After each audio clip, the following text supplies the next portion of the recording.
Untamed is going to be untamed. It's going to be a little crazy. I want to talk to my people. I want to talk to my brothers and sisters. We can have grace and humility in how we interact with other people. Oh, hot dog, look at you. And nobody talked about what's really happening.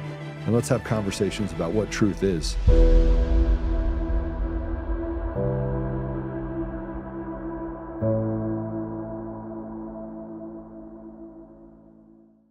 Whew. Hey, welcome back. Happy New Year. It is Monday the 5th. This is going to be one of the most explosive podcasts yet.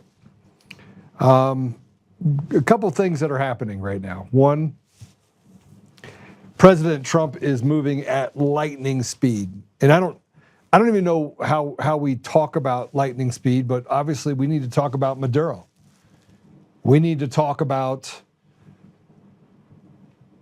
jeez, I don't even know where to start. I mean, where exactly do you start? Where do we start with Maduro? He's been charged in a New York court. The judge in that case is a 92-year-old Bill Clinton appointee. And when, by the way, does 92, when do you decide to cede power?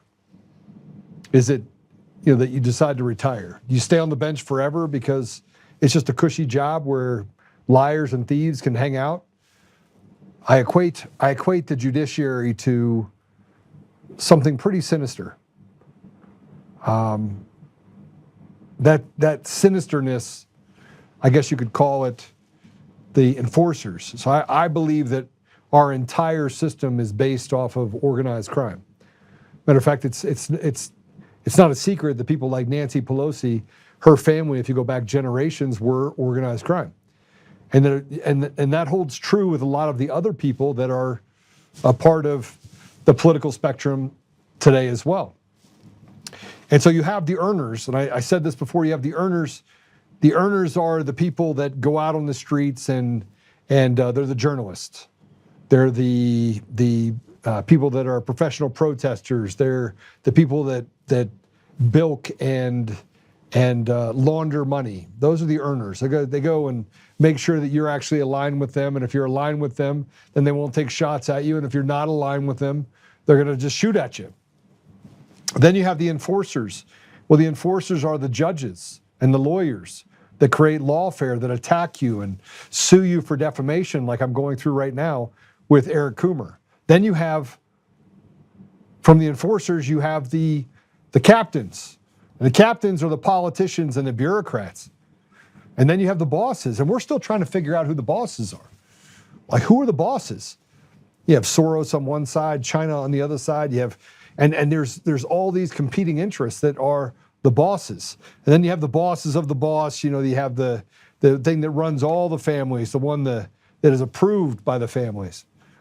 And you can start to look at the erosion that has happened inside the United States that is directly tied, 100% directly tied to treason, state by state, the stealing of elections, state by state, at every level, from the local level to the state level to the national level. President Trump's election was not the first to be stolen, and it certainly wasn't the last.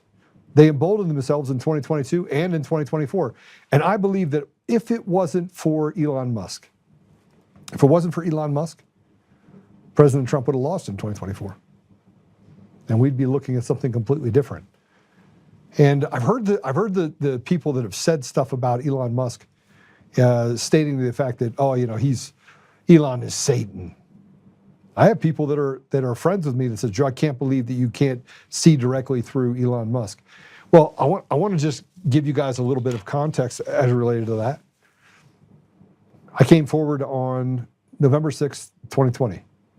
I didn't want anything to do with the election. I certainly didn't want anything to do. If it had not been stolen, you wouldn't know my name. I'd be retired right now. I'd be sitting on a beach, drinking Mai Tais, playing on jet skis, enjoying my life. In large part, I got involved in all of this because of, as you know, COVID and shutting down my community, destroying and burning to the ground small businesses while giving preferential treatment to things like Walmart and Target, while treating the American people like slaves. Like, you just don't have, and that continued.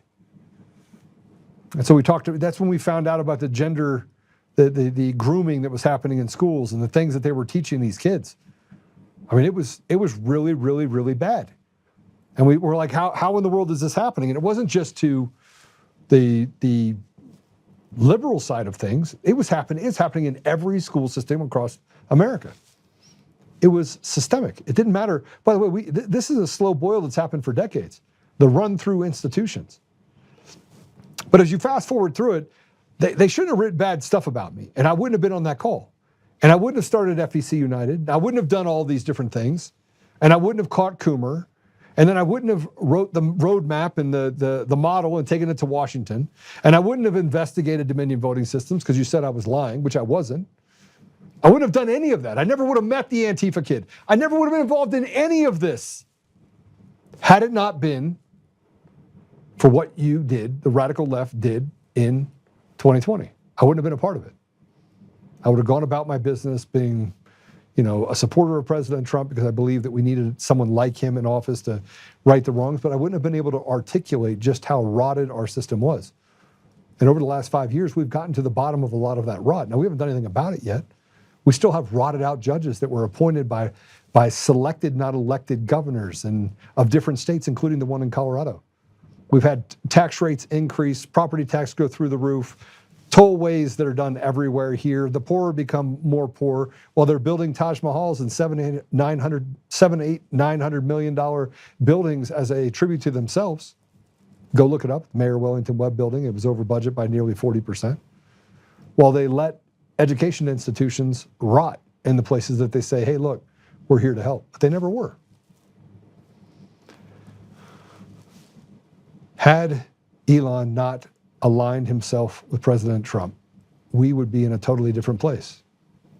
And so you have to look at all the other people that have done really good things. I look at the Patrick Burns of the world, and I look at even General Flynn getting out there and continuing to speak up. And then I look at the harm that's been done by people like Eric Coomer, who said, hey, don't worry about it. Trump's not going to win. I made sure of it. And the imprisonment of Tina Peters and the judge in that case specifically. We are, in the last 24 hours, President Trump has put up about 50 posts about election fraud on the eve of going after Maduro. Now, I'm still in the middle of this lawsuit with Eric Coomer. I won't settle. I will never settle. I never lied about any part of Eric Coomer or the Antifa kid or anything else. And something else pretty spectacular happened about a week ago. I can't really speak of it because my attorneys have asked me not to speak of it. But something pretty drastic is about to happen in that case as well. And I think that the attorneys in Eric Coomer's case should get lawyers. They should get lawyers themselves. So Charlie Kane, Brad Clover, all you guys should get lawyers. And anyway, so we go through and we got a lot of stuff that has happened over the last week that has been pretty spectacular. And then we have President Trump dumping all these things, and he went into another country and he plucked out Maduro. And did Maduro look even remotely worried? That's the kind of the tell. And I think Maduro has enough that he could write his own ticket. And that own ticket is going to result in tens of thousands of people across the United States being arrested and charged. Now, whether or not that's military tribunals or that's in the court system, I don't know how you can put it in the court system when the very people that are being arrested and charged with things like treason and sedition and RICO, organized crime, conspiracy charges. I think all of that has to go through a military tribunal. And then I think all of the judges that are appointed by these illegitimate people that were elected to office, they all have to be kicked off the bench. Every one of their cases needs to be reviewed. I also told you guys about a case out of Colorado that is directly related to Phil Weezer Weiser, Jared Polis, Secretary of State Jenna Griswold, lawyers, and it goes all the way up to the Colorado Supreme Court of untold amounts of bribery. By last estimate, around $15 million of bribery, grift, something that's been happening not just in Colorado but around the country for a long time. So there's a lot going on with Venezuela and Maduro, but it is all tied back to these people in Colorado and around the country. I believe there's going to be some level setting that happens over the next couple of weeks, and I believe a lot of people are going to go to prison. And if we'll go into another country and we will pluck out the leader of a country that is one of the biggest narco-terrorist countries in the world, then I promise you, then what comes next for the people, like, I would just tell you right now, flip. If you're John Polos, you should flip. You should flip before it's too late. Actually, you probably already have flipped. And Liberty Vote is no replacement for Dominion. We need to get rid of machines and no mail-in ballots. Here's a post that I put up. If you go ahead and put it up for me. No machines, no mail-in ballots, precinct-level counting, and in-person with an ID. And arrest the treasonous traitors to the people. I put this up in response to a post by the Skiff. And if you want to go ahead and put that up, if you would. Former CIA analyst and station chief exposed 2020 election manipulation through Smartmatic and Dominion machines. In the tide of Venezuela, Cartel del Sol, and CIA, China, and Serbia to the global election fraud cartel. You want to expand it? Dominion voting systems allegedly deleted 2.7 million Trump votes nationwide, switched 221,000 in Pennsylvania alone, and flipped 435,000 across key states. Former CIA analyst Michael Schur, PhD, a veteran intelligence expert, confirms electronic vote manipulation favored Joe Biden.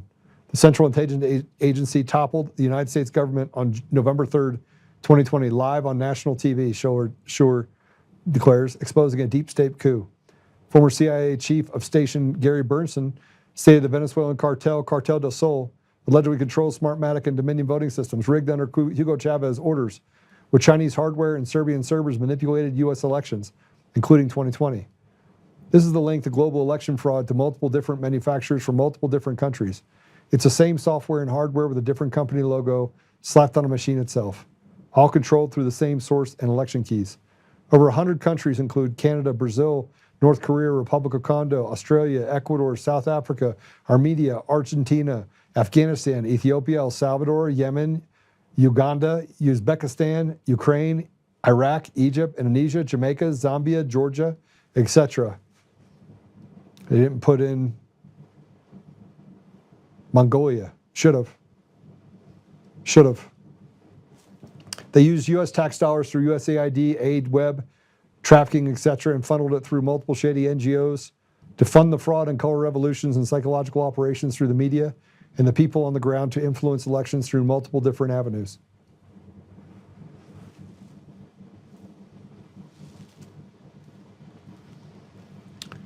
And after all of this, Elon shared this post. Had a lovely dinner tonight with POTUS and FLOTUS. 2026 is going to be amazing. And if you don't remember what Elon went through, they burned down his Tesla places. I do want to take the time to say a few things. And I'll say this. My frustration is boiled over after 5 years. It's boiled completely over. And it took someone I haven't talked to in 4 years. And let me read it to you, because I think you'll understand. Somebody said, Joe, I need you to be less angry. And let me just tell you that it's really difficult not to be angry. It's really, really difficult. It's difficult because I spent 5 years being bashed. I spent 5 years having judges say that it was a probable falsity, walking past Eric Coomer, who he is. And then it took 3 or 4 years because lawyers would tell me I can't actually put this out there and don't talk about that and we'll need that for the case. And not my current attorneys, but ones previously. And Joe, we'll get to it. I had people come to me and say, Joe, don't mention any of this stuff yet. We need this. We need the element of surprise. But I had someone, and I'll say this to Cassandra, I needed to hear it. She said, it's been a few years since we've talked in person. I fully watched your social media life. I've definitely told friends you should run for governor. And when you announced, I was so excited. But please go back to being the Joe I knew on the golf course and find a decent platform. Talking shit about everyone every day isn't the way to get those voters who never pay attention. I want you to win, but you are not speaking a platform that isn't hate. Please, please, please stop talking shit about all these people and do the work behind the scenes. The more public you make the drama, the less people will support you. And I know you are capable of making the state better. So she sent that to me, and that was kind of a harsh thing to hear. And then I talked to Allie. Yesterday. She's like, Joe, you can't be angry. And then I talked to Kyle Seraphin yesterday, and I told him kind of the revelations of what's happened over the last couple of weeks. And I've had to tell my attorneys, and we're working through a bunch of stuff, and what do we release and what do we say, and then I found out I was lactose intolerant. I couldn't figure out why I was bloating. It's like, what is happening? I'm not fat, but I feel fat. So, yeah, it's a lot to learn all in the same time. I know that's really not relevant. It's kind of like squirreling. But Kyle said to me, he says, those that anger you own you. And a friend of his had told him that. And Allie wrote me this long thing and basically said that you have to get to a place of peace. And in the middle of all that, how do I get to a place of peace? How do I get to a place of peace when I can't unsee the things that I see every day? And then I've spent 5 years getting attacked. And then the death threats, I haven't even started talking about those. I mean, I had one on Friday while I was in the middle of doing the show. Somebody's piping in on the post and talking about harming my family. And the only thing that comes to mind is I want to hurt that person, and I want to hurt every person that is associated with that person. It's just me being honest. And then I spent all weekend thinking about vengeance. And then I get these text messages. So then, in all of that, I'm totally squirreling right now. In all of that, I went and watched a movie with my wife this weekend. And it was a high jump world record in 1920. Let's see here. What was his name? No, that's not it.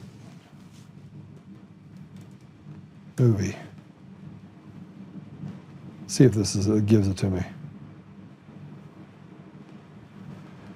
It's called Raising the Bar. The Alma Richards story. And if you haven't watched this is probably the only time that I would probably give somebody a look into a movie. It is, the story is a true story about a high jumper, Alma Richards' journey to win the Olympic gold medal. It occurred in the 1912 Stockholm Olympics, and not in the 1920 Olympics. So it was set differently. He's from a small town in Utah. He's a Mormon guy, Mormon kid. And so here's the element of it, is that he's getting ready to do a high jump. And you could see that the elements of the movie were written so that he would be tempted with, these pretty girls coming in, and he's like, no. They tempted him with cigarettes, and he's like, no. They tempted him with alcohol, and he's like, no, I won't do it. And it was kind of a soft way of saying that he had established a moral standard. But he went up against a German in the Olympics, and in 1912, he set the Olympic record at 6 foot 3 inches. It wasn't a world record, but it was an Olympic record. And he kept missing, and he was up against a German in that Olympics, or in that deal. And so I'm going to kind of go through just kind of a overview of this part. But he said, I need a little bit more. And in the middle of all of this, he's jumped twice. You only get to jump 3 times. He gets down on his knees and starts praying. And then he goes, and while he's praying, he just kneels down, like he's getting ready to jump, and he's like, I just need something. I think I know what I need. I need just a little bit more.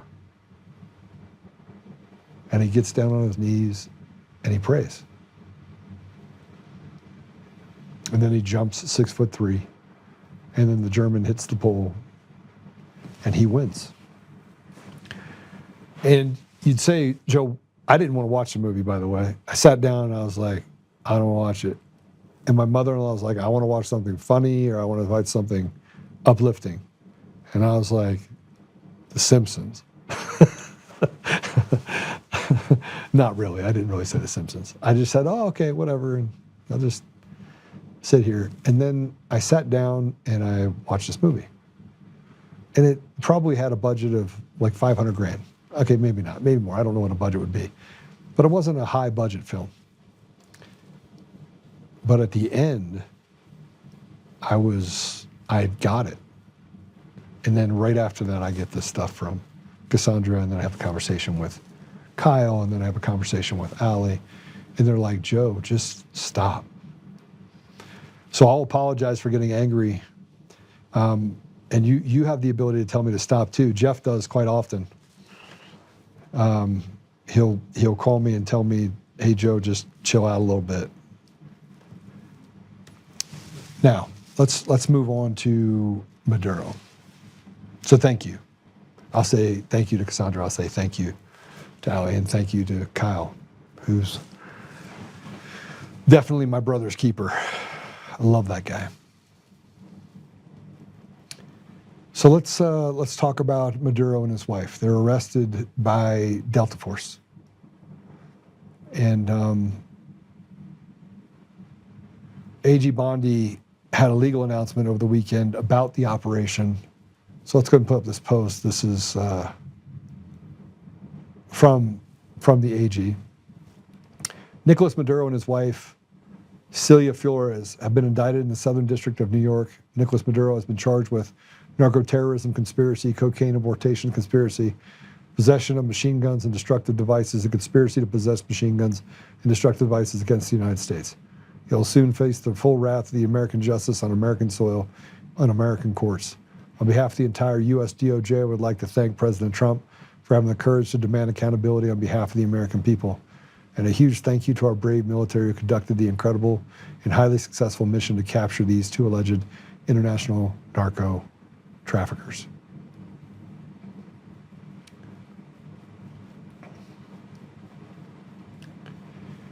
And then Maduro did appear this morning, and this is what he said today when he was in court. Put it up. Maduro's first statement in the U.S. court today has been, I am the president of Venezuela, and I consider myself a prisoner of war. I was captured in my home in Caracas. The U.S. has no political or legal authority to kidnap a foreign head of state, is who this person said. Now let me just tell you something. He is incredibly too calm, which means that the apparatuses inside of the United States are alive and well. And whether we're talking about the CIA and them reaching in and trying to do something drastic to President Trump to regain power, right now is probably the most critical time in U.S. history and the history of the world. Because the success that needs to come against these people that have done horrible things, including these judges, including these lawyers, including the heads of these NGOs that have trafficked women and children and groomed children and talked children into cutting off body parts, and the doctors that actually perform these surgeries. When we start talking about the election fraud, it is not a victimless crime. What they have done is not a victimless crime. But we are in a very, very, very small window. And I think that President Trump is waiting to see what this judge does so that he can declare, I would love for him to declare an insurrection in every single person that was appointed, every judge all the way down, and make this military tribunals. Matter of fact, put Maduro on trial between a military tribunal.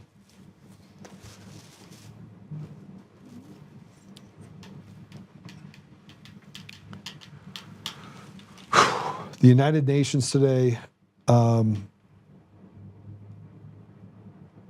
the ambassador, Trump ambassador Waltz, just told the United Nations that Maduro is out of Venezuela. Let's go ahead and play this cut. Entering the United States and increasingly Europe. As Secretary Rubio stated just yesterday, this is the Western Hemisphere. This is where we live. And we're not going to allow the Western Hemisphere to be used as a base of operation for our nation's adversaries and competitors and rivals of the United States. You can't turn Venezuela into the operating hub for Iran, for Hezbollah, for gangs, for Cuban intelligence agents, and other malign actors that control that country. You cannot continue to have the largest energy reserves in the world under the control of adversaries of the United States, under the control of illegitimate leaders, and not benefiting the people of Venezuela, and stolen by a handful of oligarchs inside of Venezuela. But it doesn't stop there. Numerous UN and international human rights organizations have issued reports documenting. So from that, and what he's basically saying is we're done playing games. Now this is somewhat unprecedented, but so is the treason that's been committed against the American people by these people inside of our country. See, whether it's Russia, which I don't believe it is, but let's say it's Russia. Let's say it's China. Let's say it's these people that are down there meeting with Maduro. This is the Western Hemisphere. And we have let, for the last 2 decades, people on both sides of the aisle, the uniparty, create a system, align themselves with that system in a foreign country, and then use those systems to steal the voice of the American people, instituting tax hikes, grift and graft that goes to NGOs, the CIA, and other nefarious organizations. And then they slowly picked and groomed people out of the institutions to run each one of these different parts of our country. They were groomed for this. So whether we're talking about Polis or Jenna Griswold or Phil the Weasel Weiser or any of the others that we have in multiple states, Newscomb, these are people that are a part of an ongoing family crime syndicate that are guilty of treason. And all you have to do is look at if the systems are fraudulent and they know it, and they protected those systems, then they are guilty of treason. They are guilty of stealing the sovereignty of the people state by state. And you could sit here and say, well, every state has its own ability to police itself. But when a system is used in 40 states, 30 states, 50% of the vote of the American people is using one system that is centrally controlled, that then allows those states to create unions between themselves, California, Washington, Oregon, Colorado, that's treason against the United States. That's a conspiracy to commit criminal crimes against the American people. And they used a system that was not just universal to one state. There was no, okay, you have your own autonomy as a state election system.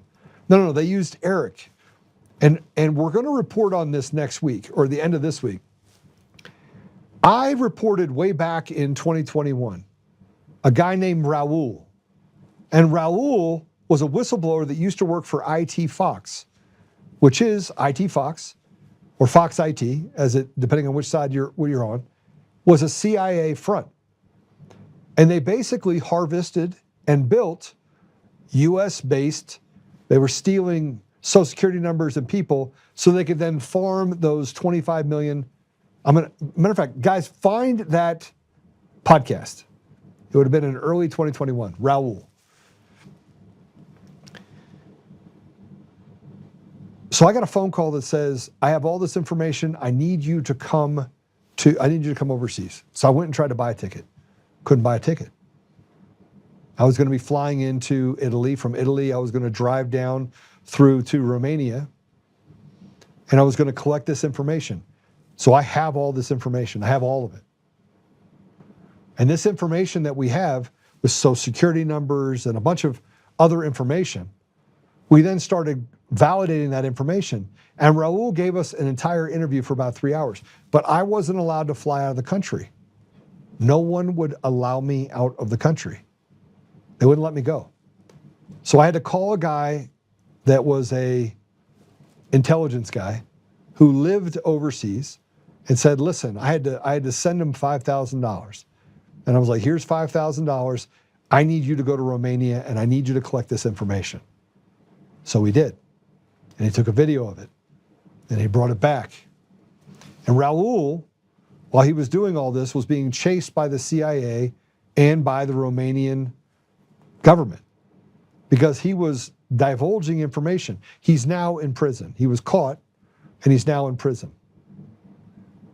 But that story of Raul over there was the beginnings of how they were stealing all this information. And by the way, this goes back to the early 2000s. And Raul said, listen, the reason why you have election fraud is because of this, and it's run by the CIA. And this would be why you have people like Sam Faddis that went and said, oh, at worst, he's embellishing it, this stuff about Eric Coomer. Well, they walked past all the information about Eric Coomer, who, by the way, I believe in my heart of hearts was recruited by the CIA based upon his mathematical capabilities in order to institute PID controllers. And I was able to take his dissertation and align it with what we saw happen in the cast vote records. Now, changing the type of, not the same math, but the same type of system, I was then able to say, all right, here's Coomer's dissertation. And this is well afterwards.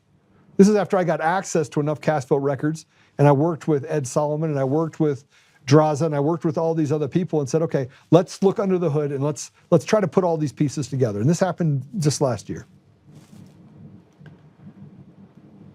So now we're talking about what's happening all over Maduro. Well, you remember the piece that I wrote, which, I mean, we'll find it, you guys find it on Substack, where I talked about Eric Coomer, that Smartmatic was from Venezuela, came to the United States in 2005, March 2005, bought Sequoia voting systems. A month later, Eric Coomer, going through all sorts of stuff, just cleared from a couple charges, couldn't have, drug addict, I mean, literally everything is working against him, couldn't have passed a background check to work at McDonald's, but then he could all of a sudden. And they made this guy who did websites for whatever company, they made him the chief architect of 17 states and the District of Columbia. From the genesis of Sequoia voting system, which, by the way, was forced through a CFIUS investigation, CFIUS, C-F-I-U-S, which is a committee that actually looks at whether or not there's national security interests that are at play, and in this case, related to, or at risk, related to the elections. And they found that it was criminal. Now, the information that they have is, I mean, it should be public, but it's not yet. But they forced Sequoia to sell and distance themselves, disconnect from the interest of Smartmatic, recognizing that in 2004, Hugo Chavez had an election using Smartmatic technology, and that we did not represent or recognize that that was a free and fair election there, using the same systems that they now were implementing into the United States. Now, if you fast forward through all this, Eric Coomer was there from 2005 all the way through the sale of Dominion. And he not only was the head of strategy and security, went from chief architect to let's put him in a lesser role. But during this transition in 2009, which is really important, Eric Coomer moved over, but Smartmatic was allowed to retain the intellectual property in the sale. So first fork that happened, Smartmatic has all the stuff that Eric Coomer worked on. And if you want to trace this back to where there became problems, where people started yelling, it was in 2006 at a Chicago municipal election in which Sequoia voting systems flew 24 Venezuelans up from Venezuela to do the elections in Chicago. This is well known, by the way, very, very well known, very well reported, which led to an investigation because of the irregularities that continued and persisted through Sequoia for a few years that resulted in the investigation, the congressional investigation through CFIUS that allowed them to say, you must sell, you must disconnect yourself from Smartmatic. Now, you would think this would be enough. But Eric Coomer went over to Dominion, head of strategy and security for Dominion voting systems. Now, nobody knew any of this. They didn't know that they were trying to expand the reach. But Eric Coomer was not just the head of strategy and security for Dominion voting systems. He was on the road show that went to state by state by state and talked about the system, including what the capabilities are of the system and the fact that it had internet connectivity, that it had a modem on the actual machine. Now, we heard how that it couldn't connect to the internet, but that was not true either. That ended up being a lie by John Polis. Under oath, he committed perjury by saying that that was the case. We found out later that that wasn't the case. So as you start setting out the pieces and parts, Eric Coomer around the same time in 2009 or 2010 got another DUI in Colorado. Mysteriously, that DUI disappeared completely. Just went away. Go try to find it, it's not there. And yet there are emails that talk about the fact that he lost his license because he was drinking and driving. 2009. So there's a lot of things tied back to Eric Coomer. But if he's the director of strategy and security, how did I find him if he wasn't out there talking about Antifa? And how does it, by the way, connect to all the other bits and pieces related to the fact that he's anti-Trump, anti-US, anti-cop, talked about killing cops, talked about F the USA, posted the Antifa manifesto, did all of these things. And he did this in a position of power that ran 50% of the vote of the American people, while he mocked people in places like Texas that said, no, you can't bring your system here. So instead what they did is they implemented a guy named Hyder Garcia, who worked with Smartmatic. And they put their sleeper cells all over the country from a place called Venezuela or other foreign countries. They brought in foreigners to run our election inside of our election system. Now, everything that I'm telling you is absolutely 150,000% true.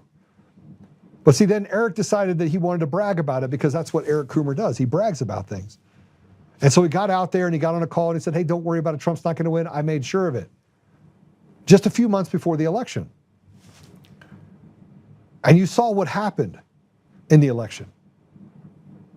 And look, I don't have to be the smartest guy in the room, but I was happy running my company. I didn't get involved in this because I wanted to. I believe that God is like, listen, I need you to help out on this deal. I need you to walk this path. And by the way, I'm going to just rub your face in mud for 5 years straight. And I'm going to let people take from you what's not theirs to take. And I'm going to let them attack you. And I'm going to let them go through all these things. And fast forward to where we are right now.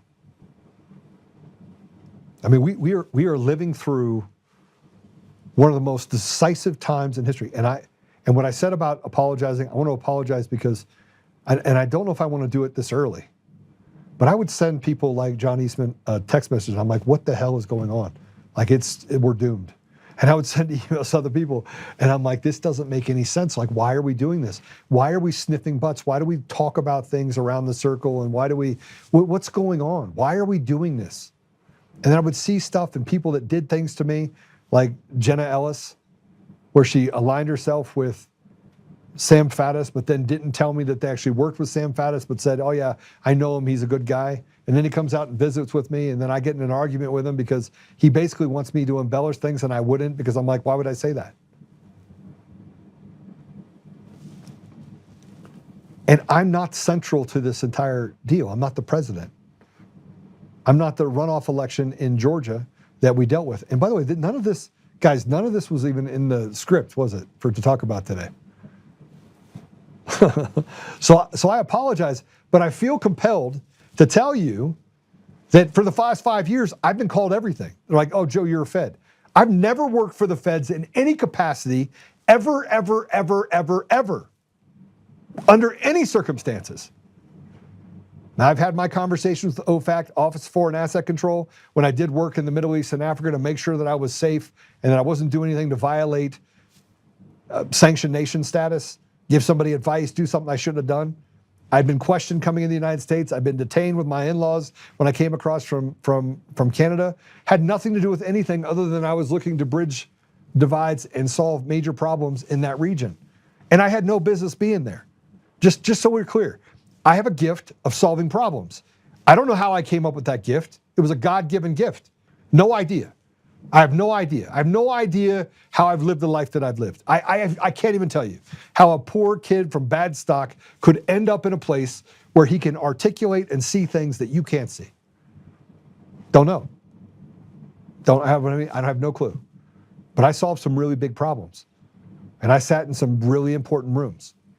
And then I came home because my daughter went to high school. And she didn't do well. Because she thought her dad was going to die. And then I started my company. And the rest is history. But I got called a Fed. I got called, I mean, you name it, I've been called it. Oh, Joe, you know, you didn't present the evidence and that's hearsay. I just had it today. Somebody else saying it's hearsay. All because of the fact that I question the apparatus of all these influencers. And then you still have the grip that the CIA has on the community. And you know what? I just don't care. Once you get to the point where you've been sullied so much, you're done. You don't care anymore. Like, what else are you going to take from me? You're going to take my life? Well, you know, I was never making it out of this life alive anyway. But then you become more convicted. And then that conviction, as you see bad things happen in the community, and you see bad things happen to President Trump, and he's getting indicted and all this stuff, you start losing hope. I mean, it becomes a hopeless deal. And you got to lean back into things that are not of your understanding. And you got to understand that we're fighting against principalities. It's a fight between good and evil. And this is truly a spiritual war. And I didn't do well in it. I'm just going to tell you, I did not do well. I didn't do well with people attacking my wife and attacking my kids.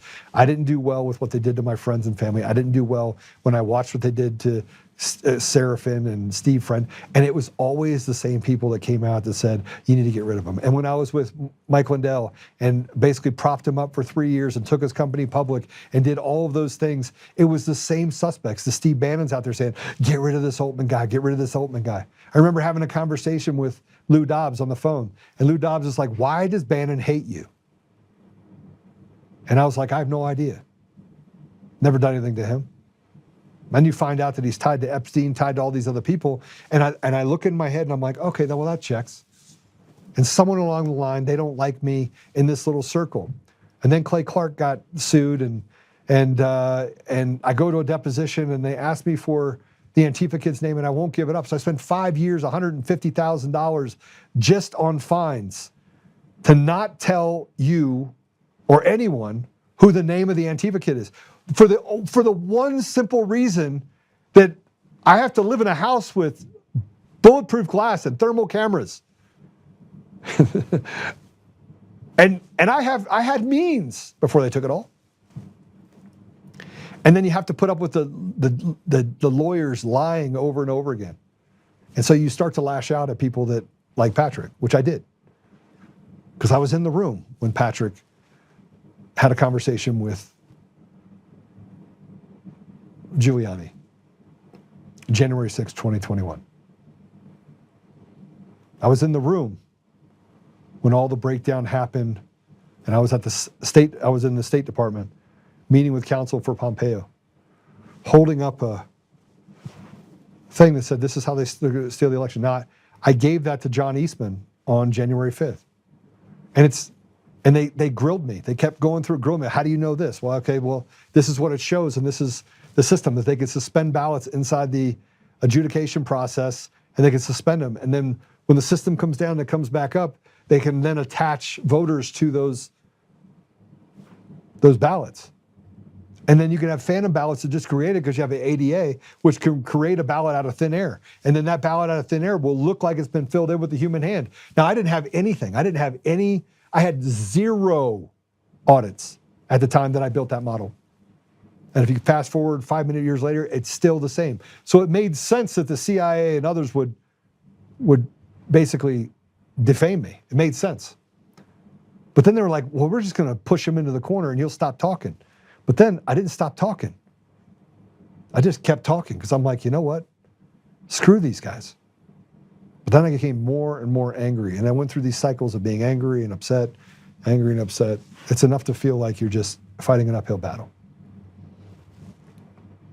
And then we get into today.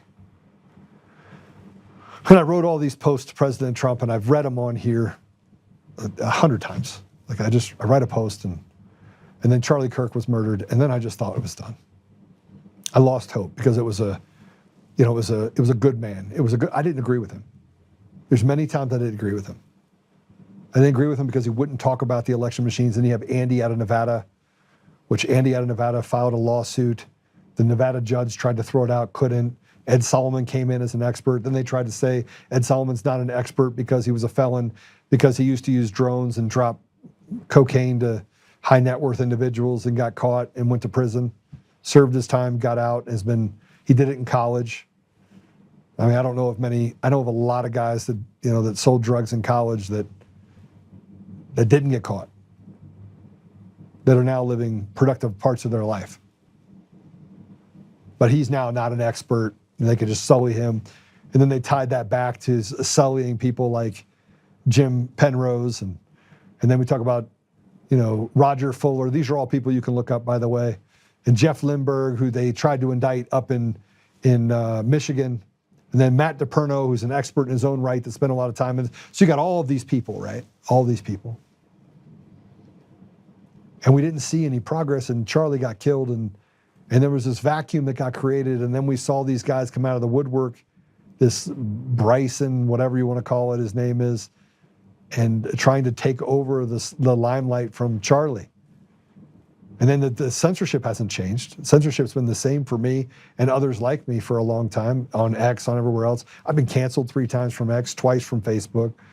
They kicked me off, mostly because I get pissed off and I'm like, come for me then. Somebody will say something to me and it's like, oh, you said something wrong. I'm like, the guy just threatened me. Hey, you just threatened me, but you're gonna come after me? But I couldn't contain myself. But I didn't have the same insights of that President Trump had. And just the other day, I remember when Barron Trump walks up to Joe Biden and whispers in his ear. And I believe he delivered a message. And then I see the stuff that David Clements is doing and Mark Cook has done, going around the country on the Hand Count Roadshow. And I started to align myself with good people who didn't chase money. They just chased the goodness of God. And imagine how big of a thing that is. It's huge. But I didn't handle the last 5 years well. I've had breakdowns. And I don't mean breakdowns but just breakdowns of you look inside and you're like, man, how could they get away with all this stuff? How could this judge do what this judge has done? And this new judge in the case with Coomer is a flamboyant gay dude that was put on the bench by Polis just a couple months ago.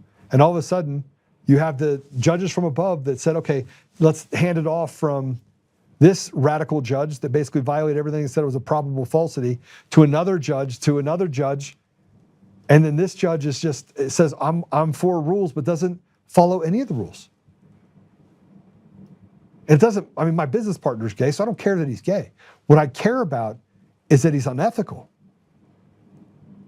What I care about is that he denied every single motion that we had before him, including the fact that in the Mike Lindell case, I was found both credible and non-defamatory in my statements. They believed every word I said because I produced all the receipts, and I brought 2 boxes of receipts to the jury box, or to the witness box, and I was like, I got a bunch of stuff. Do you want to? And they're like, no, we haven't seen it. I was like, but you said that it's not true, so let's just go through it.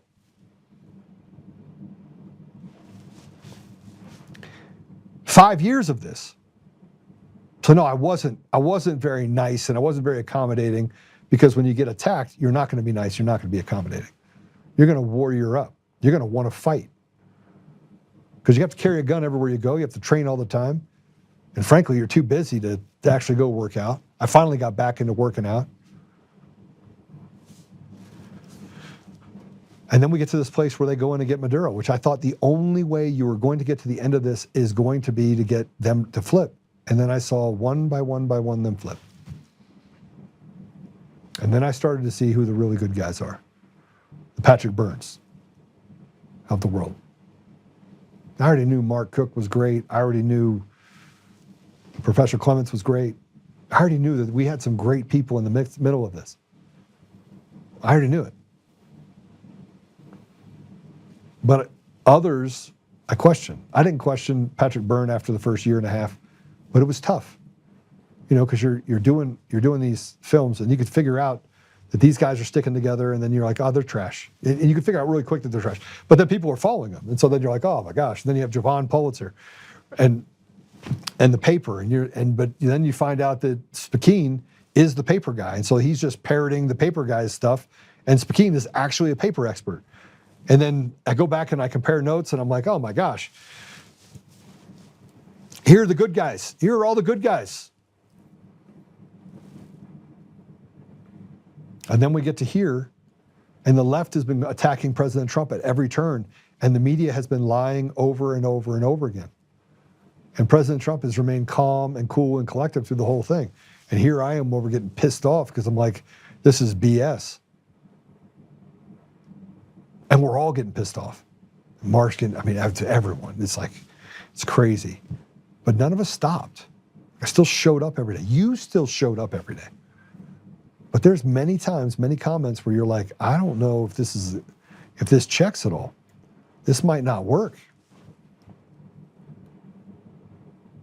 And then the left turned, and a guy that everyone said is an absolute animal and is a dictator by all accounts, a dictator who was never elected, where the people felt held hostage, kind of like you feel held hostage right now, whatever state you're in, you feel held hostage because they've been selecting people at every level, and they've been stealing your sovereignty for decades using a system that they designed, which is treason.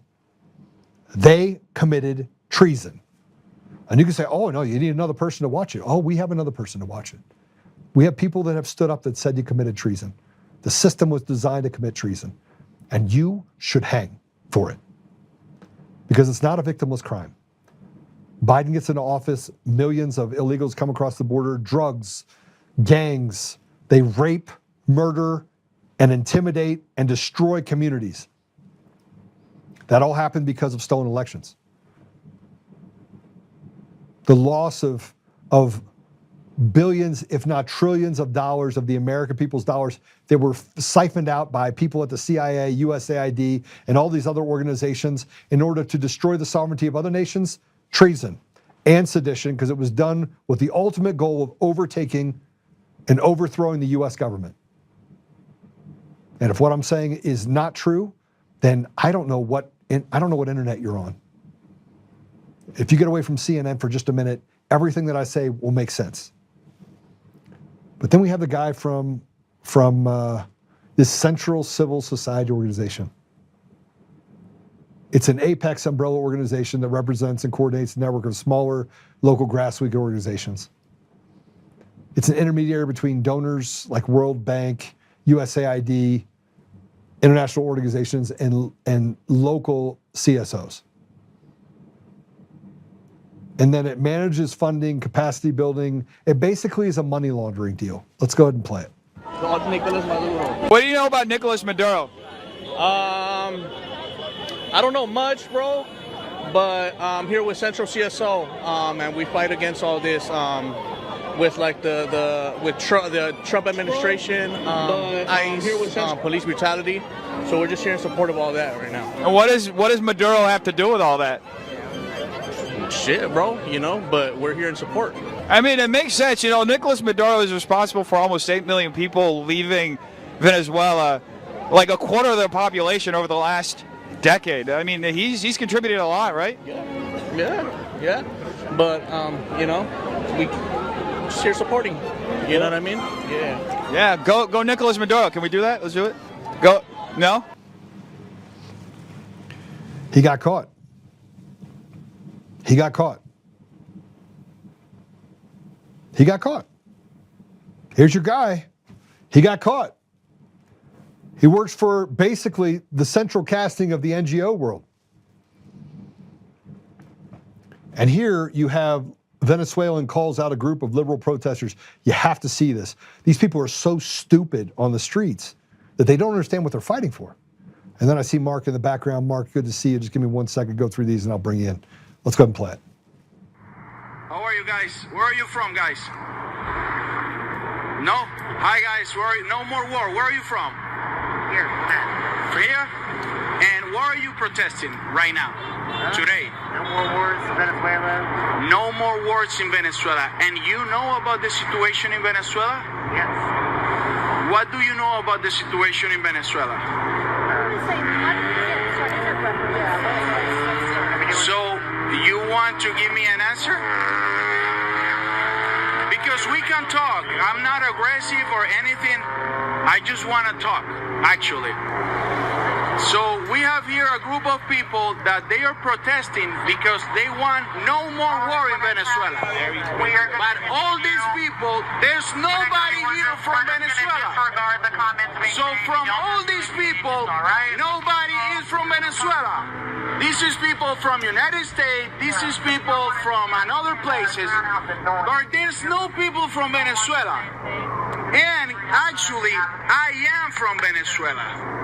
Andrés Bermúdez Portillo from Maracaibo, Venezuela. I spent time in jail because of the regime of Nicolás Maduro. We have 25 years with a dictatorship. And right now, in the moment that somebody take attention of that situation, people decide to protest because they don't want war. So in the past 5 years of 30 million of people that live in Venezuela, more than 10 million leave the country. So these people is right now protesting because they don't want that we, the Venezuelan people, recover our freedom. So these people don't want that Venezuela be free. These people is just here because they want to attack Donald Trump and they want to use the name of my country and the name. Well, what do you think of that? What do you think of that? Guy from Venezuela that spent time in jail. The same thing is happening in the United States. The state of Colorado is a captured state, probably worse than any other state in the United States. It is ground zero for Dominion voting systems. It is ground zero for the fraud that exists against the American people. It is a captured terrorist state. And I'm in the middle of it. They have victimized the poorest among us in Colorado, and they have used an election system to steal the sovereignty in just over 2 decades and put people in office that don't belong there. That is what has happened in Colorado. Right under our noses, they use the system in order to commit treason, and it is treason. Here's President Trump. He just went to Denmark, and he put Denmark on notice that Greenland might become ours following the U.S. operation in Venezuela. Go play it. On Greenland now? Yeah, on Greenland. How did we come up to Greenland? So, do you expect to take an action against Greenland? Well, I don't want to talk about Greenland. Let's talk about Venezuela, Russia, Ukraine, and we'll worry about Greenland in about 2 months. Let's talk about Greenland in 20 days. On Venezuela, we talked so much about energy. By the way, I will say this about Greenland. We need Greenland from a national security situation. It's so strategic. Right now, Greenland is covered with Russian and Chinese ships all over the place. We need Greenland from the standpoint of national security. And Denmark is not going to be able to do it, I can tell you. You know what Denmark did recently to boost up security in Greenland? They added one more dome sled. It's true. They thought that was a great move. What would the justification be for a claim to Greenland? What would the justification? Oh, I don't want to talk about Greenland now. I just say this. We need Greenland from the standpoint of national security. And the European Union needs us to have it, and they know that. So with that said, I want to waste any more time. I want to bring in Mark Cook. Mark, welcome to the show. Oh my gosh, Tommy's here too? So he's like staying quiet behind there or something? Why did you guys bring him in? I've been here. Snuck in. I've been here the entire time. Are you serious? That whole diatribe, I went on that whole diatribe. I've been here for 70 minutes. I was just letting you run. I don't care. That's unbelievable, guys. No. Hold on, no. You gotta, when you're channeling it, you gotta ride it. I don't. How was it? How was the channeling? It was great. No. You did. As somebody that's done almost 2,000 episodes, you ride the lightning. You're good. I was right, Mark. I'm sorry, I didn't even. Oh man, shut your mouth. Don't apologize. But I was on a roll. You have to admit, I was on a roll, and I was. Yeah, I was literally that stuff was on the top of my head. I was like, bing, bing, bing, bing, bing, bing, bing, bing, bong. As always. What's up, Marky Mark? Not much, just enjoying the day here. I had to make a little surprise 2-hour drive down south, but I took a stop here so I could do this, and then I'll head back up north towards Denver. Wow, man, I'd love to just go and celebrate with you. I'm not drinking, but I'll have a Coke with drinking. You. All right. Maybe do some pray. Maybe do some dua, some prayer. We got a whole lot of eye-opening around the country here coming up, especially in the past couple days. It's going to be amazing. We finally got to the point where we've reached critical mass, and that's taken us 5 years, and we are here now. So it doesn't mean we let off the throttle. That means now we push it all the way to the floor. But we've got the mass now. Now we start winning. It's going to be great. I can't wait for all these people, millions, hundreds of millions of people, to realize what we've known for years, to finally find this out, so they can actually, they're going to be free again. People have even forgot what liberty is. This is going to be great. You did see that President Trump reposted the video between you and I, a portion of it, when we were talking absolutely. about the. Yeah. In fact, I just drove past about an hour ago. I drove past the restaurant where we were all sitting after an event at the church. Yeah. You're at the table. I knew I had this information. I needed to show it to you. I grabbed my laptop. I went right over. I threw it in front of your face and said, shut the hell up for a second and watch this. And you watched it and said, holy shit, we need to go out tomorrow morning immediately with this. And I came right down and we blew it out there. And I've traveled around the entire nation showing people that demo and a bunch of other demos, trying to wake them up for the past, gosh, what has it been, 2 years, 3 years since that? And I got a whole bunch more too. So this is awesome. And I'm glad President Trump saw it, acknowledged it. David Clements, Professor Clements, did an amazing job with that documentary. Unbelievable. And if you hadn't said, Mark, get down here, none of this would have happened. All these things had to fall in place perfectly for this day right now. You know, I've been having these conversations with people for the last couple of months. I think I called you. I was pretty distraught that one day. I was really angry. And you're like, Joe, it'll be okay. Wait, which day? Yeah, right. This is very true. Look, 5 years wears on you. It beat the hell out of me. Yeah, more than wears on you. Yeah. I feel like I'm going to be suffering PTSD for a long time after all this. It's hard. This is the hardest I've ever had to fight for anything in my life, ever, while being attacked by a lot of the very people that I'm fighting for. But I was looking through some comments, and I had these same people, and I remember what Kyle said to me. He goes, Joe, my friend told me, he says, those that anger you own you. And so I'm watching the same people write these bad things about me. Yeah. And I'm thinking to myself, all right, I'm done with this. I'm done. No, just ignore it. It's already over. I mean, Eric Coomer is finished. He's finished. There's no way they can ever recover from this. And now we're getting ready to get the information out of the D.C. court, so I'll have all the files from Patrick Burns' case with Dominion, and you have everything got turned over to Liberty, but then we were told we can't get access to that information, right? And you know that he has No Ink, and then we know all the stuff with No Ink and B-Pro. And we know the things that they were doing all over the country as a part of this cabal. By the way, Republican and Democrat, does it make a difference, Mark? No, there's corrupt people that have their hands in the cookie jar from every side of everything. We, the people, are the ones that are the victims here. It's not Democrats or Republicans, or it is literally a group of criminals. They've gamed the system and then designed the system to benefit them. And that is what we are all up against. And I cannot wait for Democrats, and independents are already getting there, but I can't wait for the Democrats, who are very passionate people, and a lot of them are very good people, because they have to be good people, because that's what these POSs use. They use people's goodwill to manipulate them with lies and deception.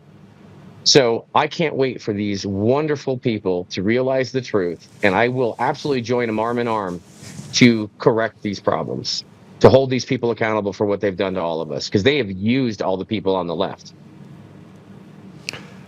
What do you think, Tommy? Here for 70 minutes, and I barely even said hi. Shit. No, you're fine. No, I think you said it perfectly. And it's not often we hear it, myself included, but overwhelmingly good people. You can't, I look at all the friends or family members I have who are left leaning, and they're amazing people. And then I find myself doing these mental gymnastics where I'm like, well, those are the good ones. But at a certain point, it's like, well, how many different people from how many different friend groups and schools, and they're all good? At what point is it statistically impossible that they are anomalies? And then realize, the evil people are the ones abusing them. There are bad people. There are bad people on the right. But no, I think Mark just said it perfectly, is good people, because that's what they do. That's the path of least resistance. The same reason you don't roll out a dictatorship and say, it's going to be a dictatorship. What do they always do? You're going to have free college, free healthcare. That's what you do, is you play on people's good nature. And I think that's an important part, and maybe talking more to myself here, to remember that is what they're doing. There's these are American people. They live across the hall from you. They're not demons from hell, and it's very easy for us to think they are. That too is perpetuated by evil people. They want you to hate each other. Yeah. Deception-induced psychosis. Yeah. And they have been fed lies constantly, over and over and over again. They fed on all their fears. It got them so freaked out.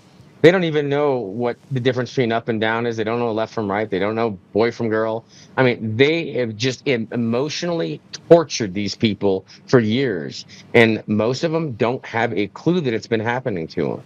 So helping them understand that, it's going to be hard for a lot of them to grasp that. But we have to have a lot of forgiveness. We have to be prepared to offer incredible amounts of forgiveness to those that acted based on lies that they were told. And the people we need to hold accountable aren't the victims of the lies. It is the people that perpetuated those lies upon them. And I can't wait to hold every one of them accountable. Agreed.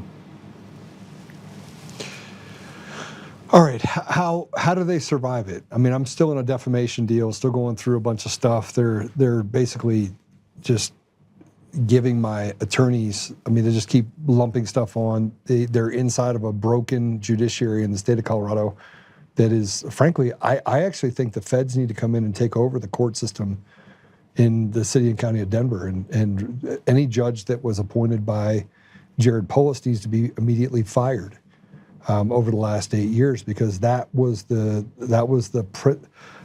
point, the turning point of all of the fraud, manipulation, and grift in Colorado, and they were used as enforcers. And then you have to look at all the cases that they ran and all the bad things that they did to people across the state. But there's still cases pending, Mark. Yeah, there's still cases pending. It's going to take some time. And yes, those people that are in those positions were put in those positions to do exactly what they've been doing. This was very well planned, very well thought out, and it was done many, many, many years ago. They are so far ahead of us. None of us saw this. This isn't something that just showed up in 2020. This is something that is decades in the making.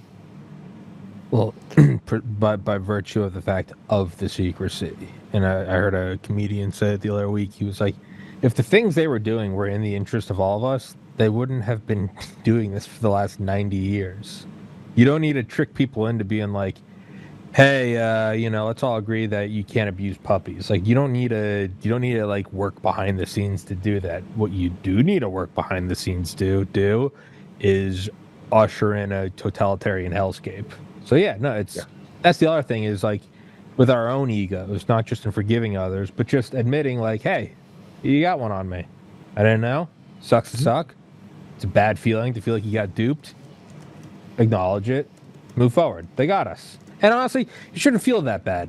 They're very well funded. Like, you know, like, oh yeah, and they're professionals. Yeah, the best in the world. It's in the same way, like, although they're all dead, Maduro's security detail shouldn't really feel bad. Hey, you got dunced by the A-team.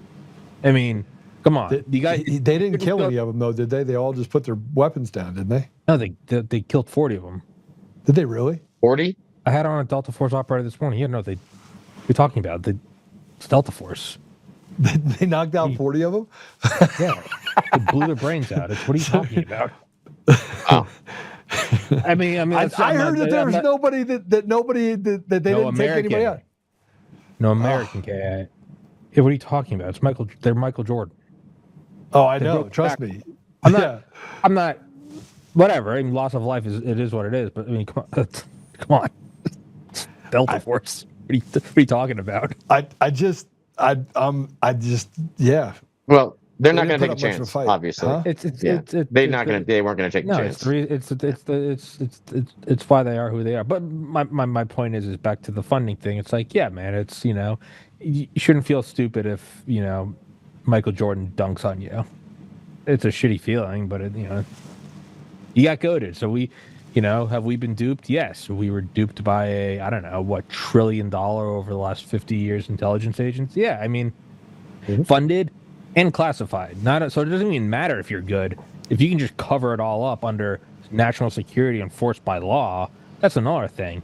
Well, I mean, how about failing the last 8 audits for the Pentagon? Well, that's what I mean. You know what I mean? It's like it's like a grift fest. Yeah, the whole thing is. I mean, it's kind of like, what, are you going to audit the guys that just went and kidnapped a president in 3 minutes? Like, what do you think they're going to do to you? So it's kind of the humility thing. It's like we got duped, sucks, but move forward. That's what I was trying to say. Yeah, I agree. Delta Force killed all of them. What are you talking about? Yeah, I didn't know that. I didn't know that there was. He had a bunch of Cuban mercenaries for his security detail that were apparently the best of the best. They got bested. Yes, it's Delta Force, dude. What are you talking about? Yeah, failure was not an option. Yeah, their own. Come on now. All right, so what do you think is next? I mean, if we're looking ahead, I don't want to project out what's next, but what do you think's next? Like, what are we dealing with here? Exposure, massive amounts of exposure and accountability. But we have to educate the people. The people have to be on board with this. They have to understand what's going on. It's going to be very difficult to try to clean all this up if we got half the country fighting the cleanup crew. What we need to do is welcome people with open arms, help them understand what has actually happened, and join forces with them to all clean this up together, united. That's what I'm focusing on. I'm normally in big opposition to, not because I don't want it to, but because I've been wrong so many times, claiming that like big things are coming. But at the same time, this is not trivial. That we just went. I mean, just really, it took me a day to kind of actually fully grasp it. He just kidnapped the president of a. They did not kidnap. That's the wrong word. Whatever you want to call it. Borrowed. I mean, it sneaked. He stole his nose. Whatever you want to call it. We flew into their capital in under 3.5 minutes, killed his security team, and then took the president and his wife. That ain't nothing. And you don't do that without having to. For whatever the thing is you're doing next, you don't do that if you don't have to. That was not to cover up Epstein. There's something much bigger than that. It's sure you could argue about like, oh, we bombed this, and it's like, yeah, because it was easier to do that. That's a very profound thing to do. I mean, I had on Dale this morning. Joe, you know Dale. He was on Delta Force, and he was like, this might go down as like their best thing. He was the youngest ever member of Delta Force. He was in Delta Force like 20 years. This guy's not an idiot. He was like, this might be their greatest feat ever. So when the A-team does the A-team of their own history, you don't do that. And you also don't put these make no mistake, These guys are as valuable as stealth aircraft. It takes a lot of money to create these guys. You don't risk all of that for kidnapping me, you know? It's so, to what Mark was saying, there's a reason you did this, and you also did this because whatever it is that you want to do next, there was no other way to reach it, or this was the path of least resistance. So whatever it is, quote unquote, that is coming, this isn't a mean tweet. This isn't a, hey, watch your back. We stole their president. Like, that's wild. Borrowed. Whatever you want to call it, man. Okay. Recycled, thrift shop. I don't care. We adopted him. He's now Trump's son. There we go. Call whatever you want. There we go. They stole. But here's the other thing that we have to consider is that we took him out for crimes against America. He's going to be put in. I don't understand the federal court in the District of New York. That I don't. Do you, Mark? You got anything to say about that? I mean, it's the guy's 92 years old, on oxygen, barely can walk. It's a true story, and he's still a federal judge in the District of New York. Why would you do it at 92? Why would you continue to be? Why would you not retire? Because you're animated by Satan himself. I mean, that's a real thing. Yeah. Or really good blackmail. Yeah. I mean, I don't want to be working at 92 doing that. I want to be doing something, but it's going to be like helping poor people or, teaching people to read. What would make you continue to work at 92 other than blackmail? Helping other people. Yeah. Well, I mean, but doing what he's doing. But doing what he's doing. No, he's not helping. Yeah. Whatever. I think it's an addiction to power. I think it's an addiction to you're an enforcer. You stay an enforcer until they tell you you're not an enforcer. I don't think Maduro's upset. Maduro doesn't look. I know nothing. But he comes in last night. You see a video of him and he goes, "Happy New Year's," just nodding to everybody. You are either going to be boiling. I'm just looking at myself. I would either be boiling over with, just like spitting and screaming, or I would be so pacified and humiliated I wouldn't look up. Or maybe it's just accept. Maybe your tone changes when Delta Force comes into your bedroom. No. It might be that. Let me explain. Let me explain something to you. Maduro is not stupid, right? That's and what you never let somebody take from you what you're not willing to give. Period. Number one, and you don't let them take from you what is not theirs to take. And Maduro has mastered call it an art, call it whatever you want, but he's mastered the idea that I'm going to look cool as a cucumber, but inside he's boiling. He's not boiling over. He's afraid. Now, I haven't seen whether or not they're going to seek the death penalty. I would imagine. I mean, a terrorism charge comes with a death penalty. They didn't borrow him to slap him on the wrist. No. But I mean, are they going to seek the death penalty? Something. I mean, they clearly could have given him the death penalty, but shooting him, they didn't. So, I mean, the sword of Damocles is definitely over his neck. Well, yeah, I mean, but my point is that what's the end game? Why'd you bring him back? Why didn't you just shoot him in his bed? I think there's going to be a deal. Exactly. You're gonna make him sink. That's what I mean is by he doesn't look. I think he knows, like, hey, the fact that I'm alive, I'm already in the best case scenario. Yeah, he knew what he did. You have him saying that he's a prisoner of war. You declared war on the American people. Yeah. You deserve to hang. And so does every single one of you that did anything to the United States. I want to just emphasize this part that I think is really important. This is super important. Mark, tell me what you think. What they did was not a victimless crime. It was a crime against the American people. It was treason. More than that. Crime against all of humanity, actually. This didn't affect just America. This affected people in other countries all over the world. Well, we already know about that Maidan coup of 2014. Matter of fact, I was well studied on this project. This is why in 2022, when Russia went into Ukraine, I was like, I'll stand on Russia's side twice a day or every day and twice on Sunday. And everybody's like, well, why could you do that? You can't. I got called everything. Traitor. They wrote all these articles that Joe stands for Russia. It's because you have to understand what Ukraine is. It was basically the the eastern or the Western Hemisphere of the Eastern Hemisphere of the devil's playground. Yeah. Yeah, the people of Ukraine were totally used. The entire country was used. They're pawns. People of Venezuela, same thing. Us in the United States, we've been pawns. All the citizens, all the good, just people that just want to live and let live, they've been used as pawns by these evil, corrupt globalists. And it's over. It's all over. They've been doing it to us for decades and decades. And of course, with the electronic voting systems, that just supercharged everything that they could do. It just sped everything up and made it much easier for them to accomplish what they accomplished.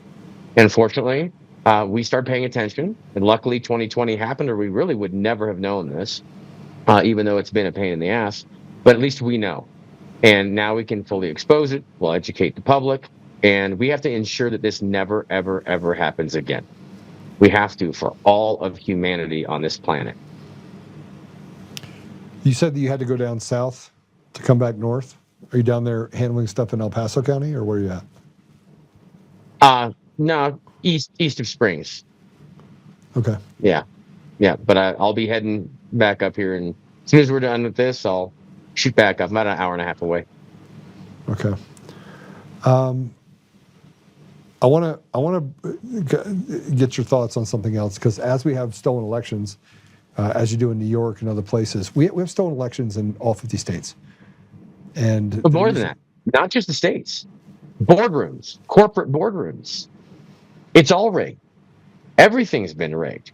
What do you think? All the corporate boardrooms, you know those little clickers? You know, there's companies that rent all these little clickers for corporate boardrooms, and they use them in schools and all these churches, etc. In college, yeah. in the big, you got in it. The big 300-person classes. Those are used just like in the convention votes, etc. I watch it go down in California convention. Yeah, they use the electronic clickers to manipulate the elections, and so they're not just manipulating our political elections; they're manipulating elections within companies with these things. Well, you remember, and it goes so deep. Why wouldn't they? To follow your thought, like if you're willing to do it to that level, you've already committed. Like, I'm not saying it's right, but you've already committed. If you've already rigged the presidential election, why wouldn't you rig, I don't know, the shareholder meeting for... They've rigged it all. I mean, California, when I was there for Rachel Hamm, I was watching. I was actually her witness there watching these systems. So they got the receivers on the computer. They've got all the clickers out in the audience, and everyone's voting, in the audience there. And I'm watching them behind the scenes, and I said, hey, can I see the program that is receiving all the data from the clickers? And they said, no, it's behind this other window. We can't show that to you. Yet I'm looking at the counter of how many people are logged into the clickers, and it was, I'll just make 700 or something logged in. And then I'm watching as they do a vote. The guy pulls a pre-made slide that he already created the results, already had the graph ready, and they throw the graph up on the screen. People don't know the difference. They think what's on the screen is reflective of what they just pressed on their little clickers. And I'm sitting there and I look at the totals on the screen, and the totals on the screen, there's more votes than there are people logged into the clickers. And I flat out asked him, I said, how is there a discrepancy here? There should be exactly the same number of votes up there. And he says, oh, well, those are anonymous voters. And then I tried to get the records from them. It's not the way that works. But everything's been rigged. That's why we have to go to paper. If we don't go to paper for all of the above, even corporate boardrooms, they better go to paper. Raise your hand. Purple ink. We have to do this because there's no way we can control these electronic systems. Everything is being subverted with these systems. So we have to do that for sure. But I'm trying to figure out how they're going to unring the bell for a lot of the things that happen at every state level. Look, we have this stuff we're seeing that's happening with the Somalis. Like there's people digging into it in Colorado. It's pervasive here, and it's not the only thing that's pervasive. How about the fact that over $100 million went to nonprofit organizations all over Colorado that are left-leaning Well, bastions. It's massive. This is the second tier of USAID in terms of what it is in the broadest sense. The unofficial, official funding. And somebody pointed out, hey man, you can't in the same breath say the average Somali IQ is 68 and then also say they carried this out in 50 states. No, they didn't do it on their own. I'm not saying they're innocent. You did it. You're smart enough to know what you're doing. But this isn't the Machiavellian genius of Somalis. This is somebody using it and to their credit, they probably looked ahead and said, hey, if Trump gets back in, he might do something crazy like get rid of USAID. Here's your backup. You got to respect your enemy. And there's probably a tier 3 and a tier 4 and why wouldn't you? Of course. And so this is why I say that when I'm running for governor of Colorado, and the reason why I'm running for governor of Colorado is it's easy to fix this problem. You just turn off the spigot. You just turn it off. Turn it off. That's a big part of it. But here, let me ask you a question. Off the subject, let me ask you another question because this came up. The judiciary is rotted to the core, right? Most of it, yeah. Would you say that the people of Colorado or any state has a mechanism by which they can address a bad judge? I don't know of one. Other than. So there's no mechanism, right? There's a second one that. Yeah. So the first thing that I would do, the first thing that I would do in the state of Colorado, the first thing, if we get no machines and no mail-in ballots, you're going to see the legislative group in Colorado switch from Democrat to Republican overnight. The majority is going to go to the Republicans overnight. I'm not talking like a week or it takes a couple years. I'm telling you right now, one election cycle, landslides, guaranteed. 75, 80% of the Colorado legislature will go to the Republicans, period. Right? Guaranteed. Guaranteed. Like we've done all the math. Math. Not a question in my mind. It'll be a bloodbath. There won't be, and the Democrats that actually go in there, it will, and when I say bloodbath, you have not seen a bloodbath of this proportion. You get rid of the machines and the mail-in ballots in Colorado. Political bloodbath, Kyle Clark. Political bloodbath. That's what I said. It's not a bloodbath. It's not like we're trying to make a mix of blood. Right. But let's no question, the entire state of Colorado turns red overnight. Overnight. Okay? Yeah. The first thing that I would do as governor is I would organize an office, and this is going to be probably one of the hardest things for a governor to do, but I would create a hotline where every single person that has been wronged by the judiciary can pick up the phone and call the office. And I will have a team of attorneys, and their only job is to get to the bottom of whether or not the judge was acted improperly or the prosecutor acted improperly and there was a hiding of evidence. I will become the governor of the people. I will if the judiciary has done as much damage to the people of Colorado, there should be an outlet. There should be a way that it is of the people, for the people, by the people. There should be an outlet by which every judge is held accountable for how they treat the people that are signing their checks and paying for them to be in the position they're in. Mm-hmm. And I want to see accountability for every judge that allowed criminals right back out on the street that ended up hurting or killing an American Every single citizen. one of them out. Every single one of them fired, gone. I want them more accountable than that. You could throw them in jail. Absolutely. It wouldn't hurt to throw them in jail. But I'm going to tell you, we have DAs that are a problem too. We have DAs that are going after good people, and not just in blue districts, right? They're in the red districts. You have people that are conservative, like Dan Rubenstein, that are doing the biddings of Polis and Jenna Griswold and the AG, Phil Weiser. But I think that there has to be a group. There has to be a checks and balance to the power of government. And not only do we need to doge the entire government of Colorado, we need to give the people the ability to have a voice. We need to be able to go into a community and say, what do you need? Mm-hmm. And right now? Absolutely. Yeah. Yeah, the government of Colorado doesn't listen to the people at all. The government of Colorado does what the agenda of the government of Colorado wants to do. That's it. Everyone else is along for the ride, and we just have to pay our taxes that keep going up over and over again while they rig all our elections. We've totally lost our voice. The state's been completely taken by these people. And so I think every single Colorado citizen would love to actually have their voice returned and feel like they live in this wonderful state again, rather than be trapped in this state. Yeah. Unlike, Tina Peters, put in a cage, literally. She's in a cage right now. I actually thought about driving down there and just, knocking on the door saying, "Hey, I'm here to pick Tina up." But they did they've that. caged. You had Peter, you had John Case and some others that went down there and handed the order, and they're like, "Yeah, we're not going to do it." So you already have the state of Colorado and this other states, Utah and others, Republican candidates. I'm going to tell you this. This does not just affect Democrat candidates. This affects Republican candidates that were also selected and put in those positions. And do you remember what happened in Arizona, Kerry Lake? Was it a GOP chair that tried to bribe her with tens of millions of dollars, or was it a Democrat? I actually got to almost listen to that call live. Recording live, we'll say. Yeah, absolutely. It's rotten everywhere. We've all been played. And so people have to pull their head out of their ass. I think it's time. It is. These stolen elections led to a person named Mamdani. And here's a snippet from his inaugural address last week. Play it. We will replace the frigidity of rugged individualism with the warmth of collectivism. And then Mamdani's tenant director gave an interview this weekend about what collectivism looks like for them. This is basically a power grab to destroy people in New York City.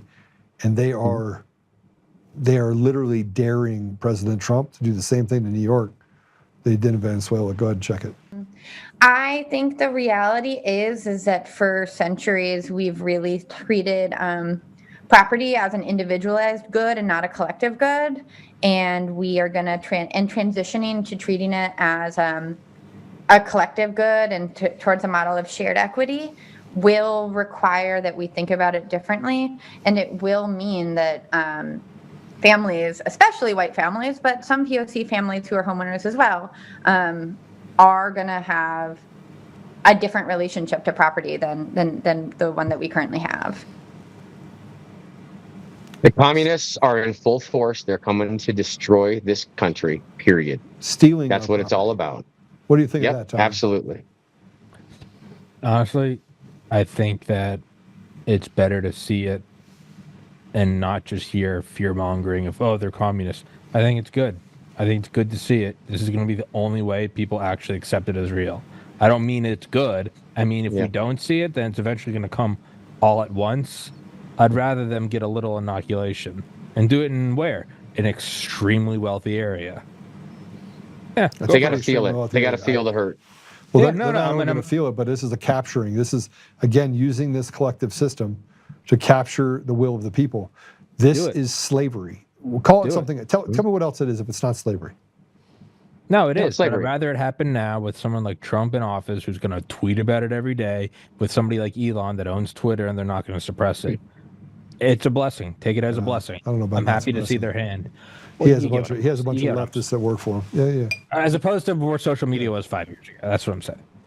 We can use this energy to our favor right now, and I'd rather have it happen now than happen I'd rather in a worse time, worse position. Absolutely. Yeah, no. We can deal with it. Yeah. All right, well, here's something else that happened in New York City. Play it. Here is Atlantic. We are hearing Azam. Come here. I think he's diverting off to Texas. Yeah.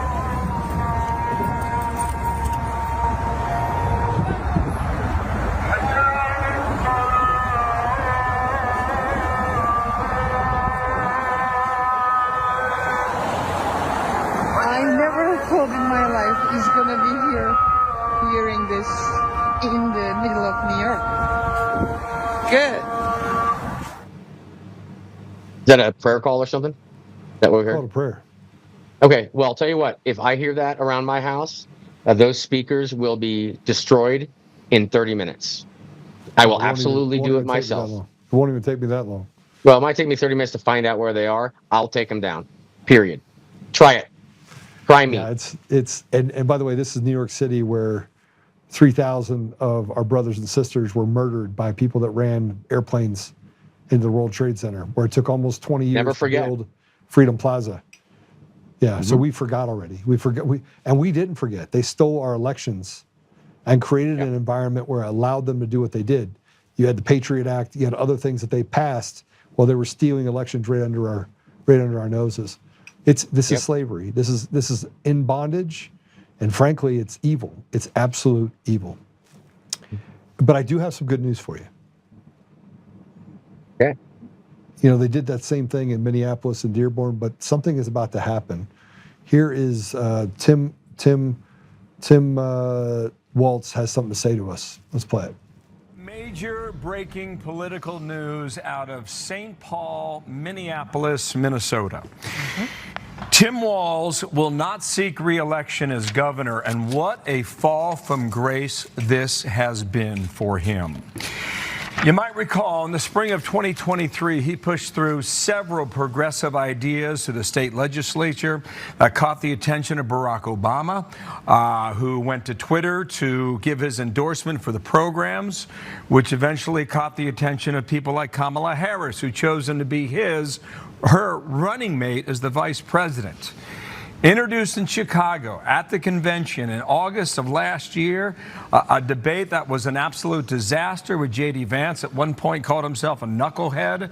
But after reportedly billions of dollars have been stolen from taxpayers by way of the state of Minnesota, Tim Walz says he will not seek a third term. What a remarkable 2 years in the national spotlight has been for him, Dana. And Walz hit Trump in his announcement. Part of the deal. It's going to get, this is the art of war more than the art of the deal. I think that more to come. I think he will be indicted. I think Kamala Harris will be indicted. I think Governor Newsom will be indicted. I think Jared Polis will be indicted. I think that Jenna Griswold will be indicted. I think Phil Weiser will be indicted. I think Dan Rubenstein will be indicted. I think Matt, the judge up in Mesa County, will be indicted. I think the judges in the case that I'm doing, Matthew Barrett, the cases in our case related to, the Antifa judge that basically marched in the Antifa rally. I think she's going to be indicted. I think there's going to be a lot of indictments of people that have committed crimes, that have participated in this conspiracy to destroy our country and destroy our state and to victimize people and act with impunity. I think it's coming. We don't have a choice. We have to. And I think fraud has everything to do with it. They've defrauded the American people over and over and over again. Here's the Somali daycares in one photo. Teo Daycare, Nunya Daycare Center, and Gedi Daycare. Licensed for 90 kids, 71 kids, and 65 adults. Teo gets $5.16 million over 2 years. Nunya gets $2.58 million over 2 years. They're boarded up but listed as active. The fraud is staggering. Staggering. Oh. Just damn. How about that? I was thinking all over. I thought it was going to be bad and just show 3 storefronts. That's 3 signs over a boarded window door. 3 signs, boarded windows, $8 million. I personally am on I don't think Americans should pay income tax. I think property tax should be finished. I think we should get to a place. Refunds. I bet you we could cut our budget by 70%. We could cut our federal budget and have no visible difference. No, that's correct. What would be different? Nothing. 13 aircraft carriers, all fine. Yeah. Border Patrol, weather, National Oceanic Services, Los Alamos, Livermore. Nothing different. Nothing different. The amount of fraud and the people that have committed that fraud. I put up a post, and I will just read this to you to get your thoughts on it, and then we'll close out with you. But I really want to get your thoughts on a post that I put up where I asked the question. right? And I think that this is selfishly for me, but you guys go ahead and talk while I handle this deal. I think there'd be no discernible difference. I think it would be 70%. Honestly, yeah, I think you would have people making or keeping more money. I would imagine you might even be incentivized to do more, and thus the remaining tax bracket would probably actually get more. You'd be raising all the ships. You'd have a larger tax base. I think that's what. I was always under the impression that there's a decent amount of fraud and waste. I mean, and it's it's a trope as old as time. It's all the government. I'm pretty cynical and hateful of the government. I'm a little shocked. USAID, I'm a little shocked at that. I figured what are the smallest stealing 10,000, 3 billion, or excuse me, 9 billion. The craft sending the images back from Pluto right now costs 3 billion. We could have done that 3 times in exchange for 60 IQ retards not stealing money. Admittedly, I'm a little shocked. It's staggering. Absolutely, totally staggering. And it's not just USAID. It's all of the above.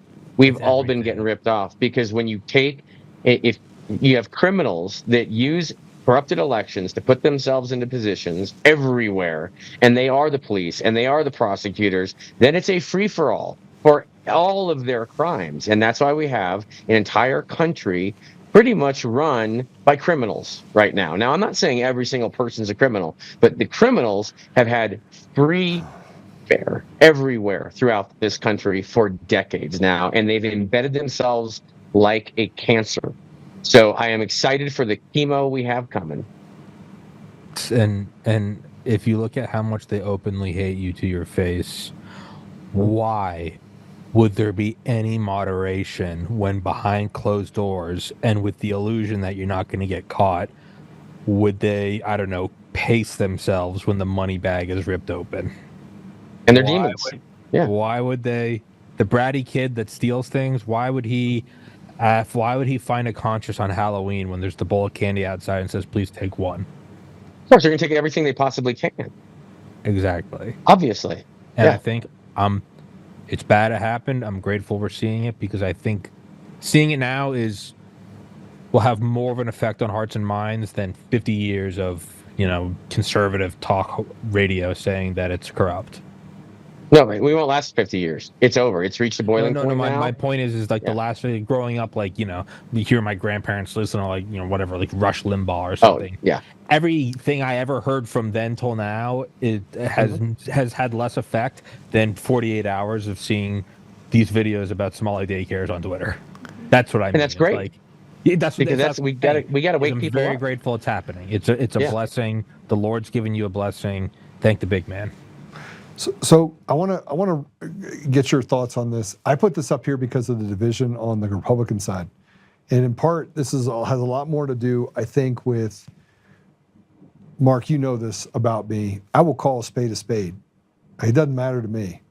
Look, if you're a pedophile and you say you're a Republican, and you call me up and Joe, I'm really sorry. I'm like, dude, I want you to go in a wood chipper, right? I mean, yep.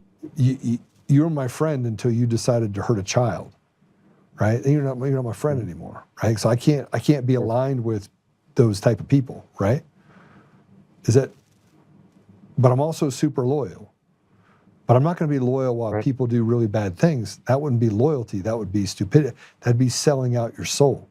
At the same time, I don't think that loyalty and honor means that you have to belittle each other. And we spent a lot of time on the one person like Dave Williams.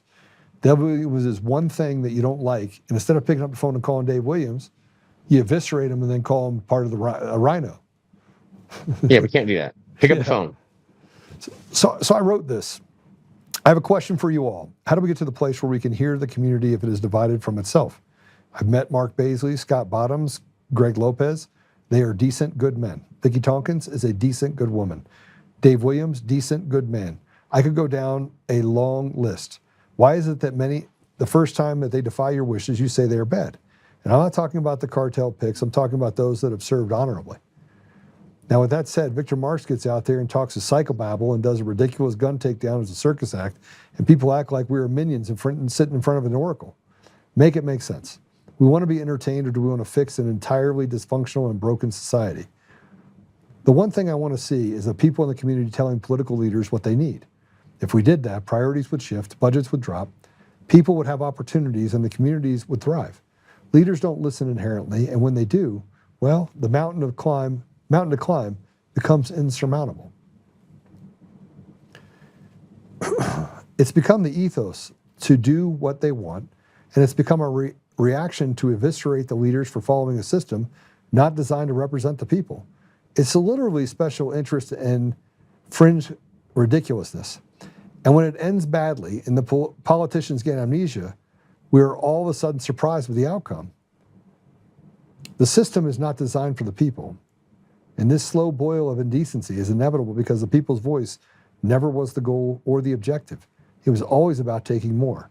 And if that's not true, show me when the people have ever had anything other than adjusted to a new suck, regardless of who is in power and what side of the ideological aisle you sit. This is a real question. Governing is not hard if the goal is the people. It used to exist, but like an employee thief in a company that exploits a vulnerability and robs it blind, so too does a government has much of the same. Only the expectation is that this is the norm, not to be held accountable. A thief and a liar goes to a place where thieves and liars can thrive, hence the apparatus of power, government. President Trump is trying to extinguish the rot, but it is a place that liars and thieves are drawn to. So the government must be gutted and tens of thousands arrested and punished at every level of government. When the rot gets so deep that the lie becomes the truth and the truth becomes the lie, we lose sight of the opportunity for decency, and that betrays the people. Not because of the lack of desire to do the right thing from our leaders who are decent and good, but because the obstacles and barriers of change are nearly out of reach with the sheer density of impropriety. So what is the answer? How do we do this when the powder keg is so large and so volatile? I'd like to hear the answer. Tell me. How do we rip out the thieves and liars, fire the bureaucrats, and restore the communities? I'm all ears. Let's start with a prayer.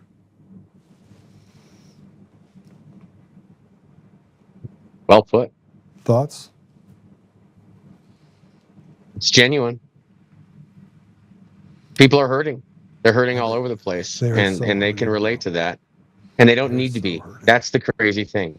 They don't need to be hurting, but everyone is in such a hurt as a result of these criminals that have done all of this to all of us. And so when we remove these criminals, people will be able to achieve that happiness again. It's right around the corner. We just got to get people to understand it's going to be a little treacherous gut in there, but it is right around the corner, and a lot of better stuff is coming. The pain is going to go away. We can fix the people's pain, giving people the voice, giving people true hope, returning the country to what this country is supposed to be about. I can't wait. It's going to be the most exciting thing ever. But where it's going to take work. It's not like the work is over now. The next phase of the work is just beginning right now. We finally have our footing again, though. So we need to take advantage of the footing that we have. And now we've got to identify the environment that we have, the people that are involved, and what tools we have available to us. And we got to educate the people. We can't do this without them. We can't do this if people don't have their eyes open and don't understand what we're doing and why we're doing it. If we have the people and we are united together, we will absolutely crush these demons, hands down. And it'll be quick as well. Well, it certainly needs to be a lot quicker than it is. I need to tell you guys something. This just came in. I have not validated it yet. I think it would be good for us to actually put it up, though. I don't even know what to say about this. And this literally just came in. Mark, you're going to need to get on this. Tommy, you're going to need to get on this. And what I mean. Okay, what's going on? Let's see it. This is a post from Dr. Jan Halper Hayes. Not sure. I like Jan. I've had her on the show. You like her? Yeah, I did a show with her not too long ago. Please read this so you understand the significance that follows in the next picture. You ready? Breaking: Venezuelans' former chief of national intelligence, Hugo Carvajal, has officially released every U.S. senator who is on the Venezuelan list of politicians who have been receiving millions of dollars in kickbacks from the Maduro regime and Venezuelan drug trafficking organizations that make up his government in exchange for using their government positions of influence to undermine President Trump and Secretary of War Pete Hegseth's ongoing war with these narco-terrorists. Every one of these senators is guilty to providing aid and comfort to the enemy during a time of war and has the blood of the fellow American citizens, hundreds of thousands of whom died of drug overdoses every year at the hands of these criminal drug trafficking organizations that bring deadly drugs into our country, on their hands. May each and every one of them be prosecuted to the fullest extent of the law, and may their names forever live in shame for their treason. Below is every U.S. senator on the Venezuelan list. I'm not shocked looking at the list. Hey, Ruben, how you doing, buddy? Shift, Bennett, Hickenlooper. Holy shit. We'll see. Yeah, look at the Republicans on there. Chuck Grassley, Johnny Ernst. We still have to verify it. Mitch McConnell. We want Rand Paul, Bill Cassidy, Susan Collins. Let's Angus verify King. it. But if we verify it and it's legit, I'm down.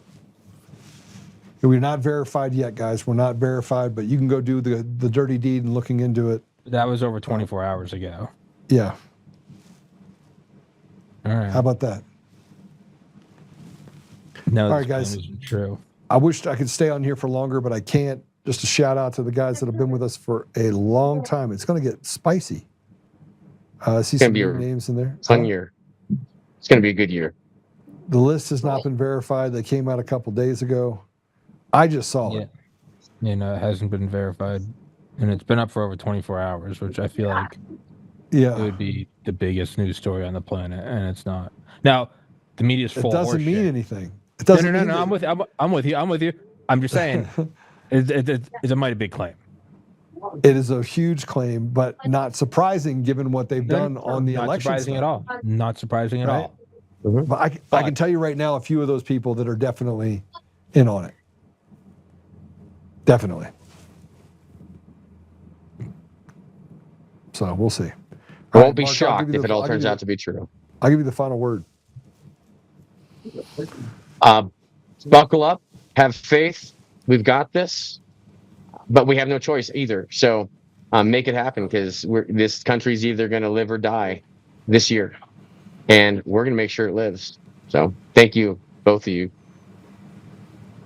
Yeah. Thank you. Absolutely. Mark, God bless you, brother. Thanks for everything. Let's get together this week. Sounds good. I'll call you on my way up. All right. Wow. So, Tommy, mm-hmm. You can let Mark go, guys. You can let him, there you go. Put Tommy back up. Where's he at? Tommy leave?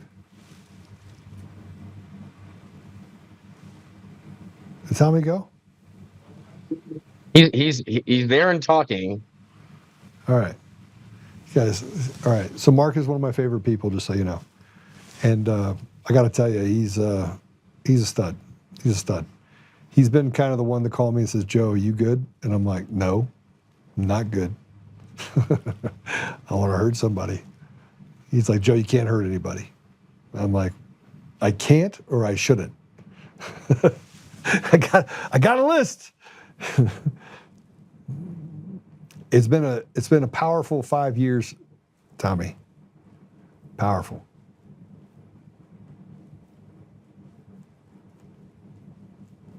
What do you think is next?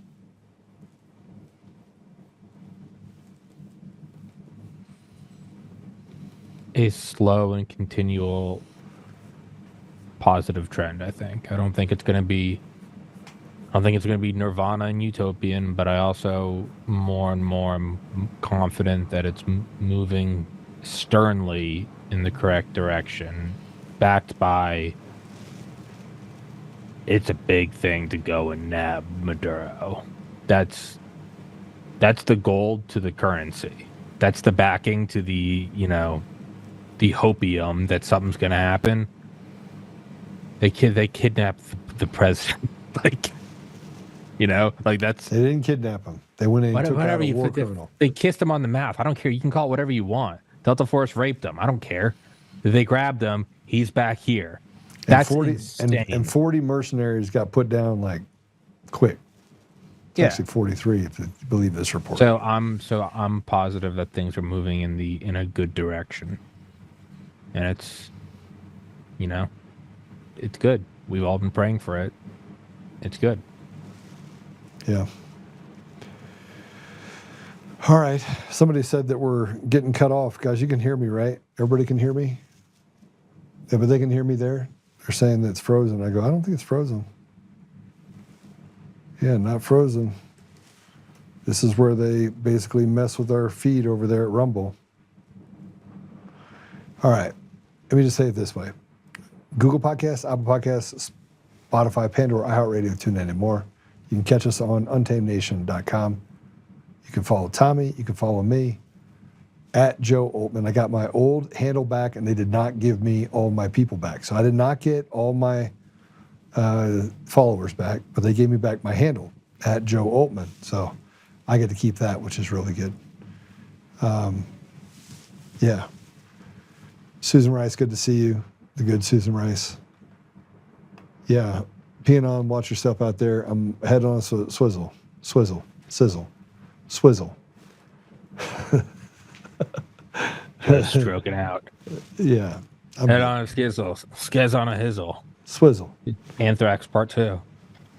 Yeah, no kidding. It's going to be good. Oh, yeah, it's a swizzle. It's not a swivel. It's a swizzle.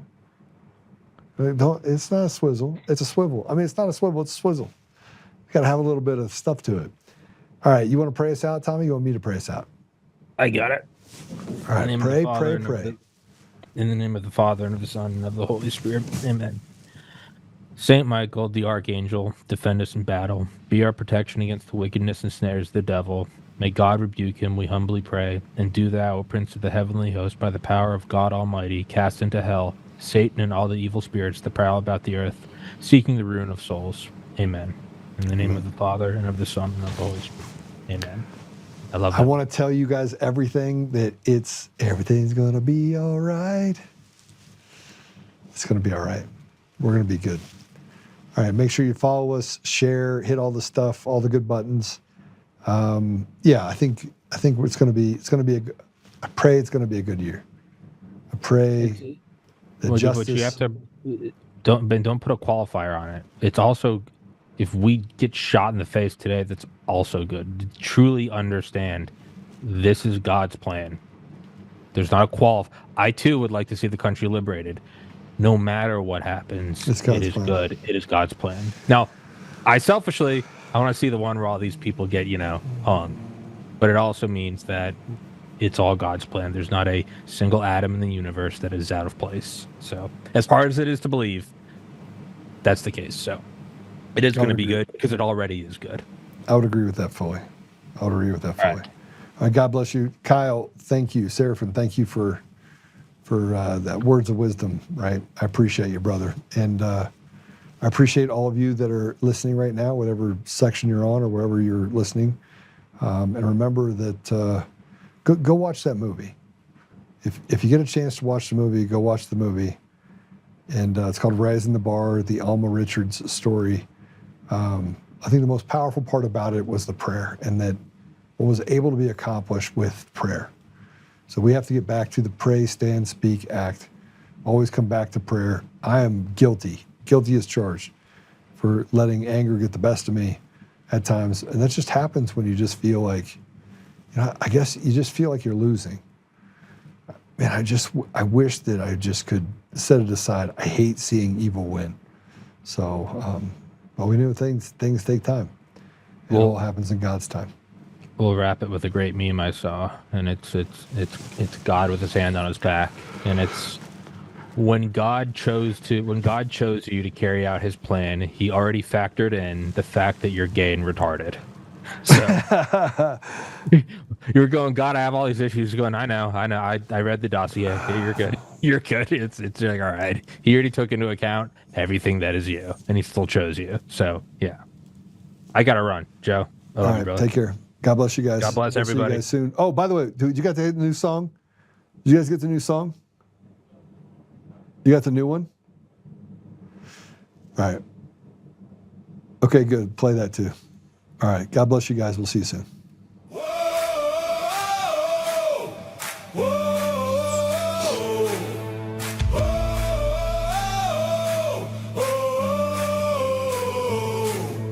Rising from the fight for the forgotten and the free, exposing rigged machines, Kuma's lies, dominions deceit, pays a grand each day, shielding truth from corrupt halls, but he won't back down, standing tall through it all.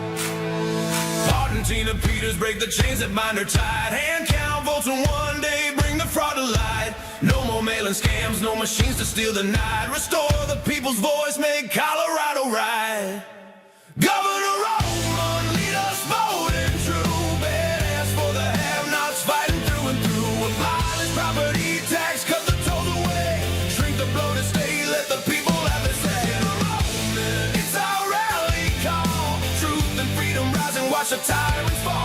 Untamed Colorado, strong and proud, we'll be one man for the people, set our great state free.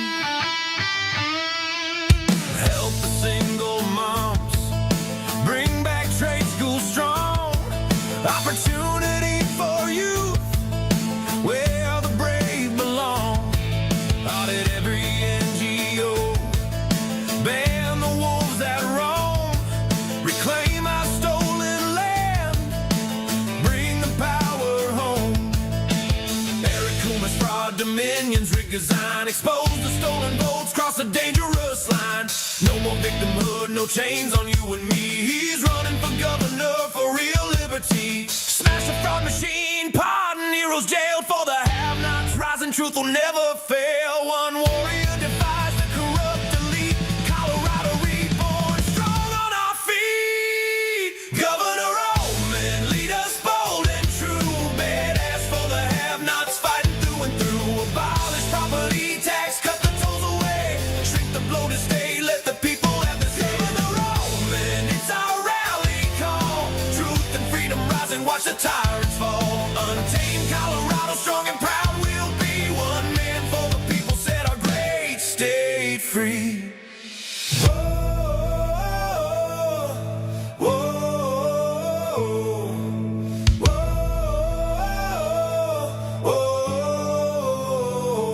Governor Oltmann, lead us bold and true. Governor Oltmann, freedom forever, Colorado rise.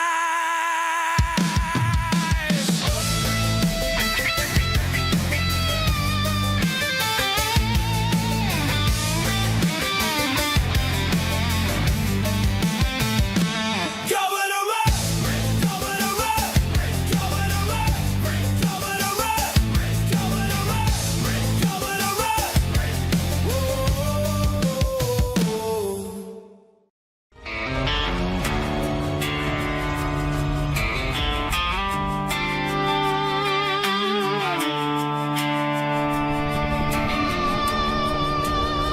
rise up untamed, in the heart of the fight where the wild ones roam. Joe Oltmann's calling, bringing truth back home. From conservative daily to this untamed fire, we shatter the silence, lifting spirits higher. No chains can hold us, no lies can prevail.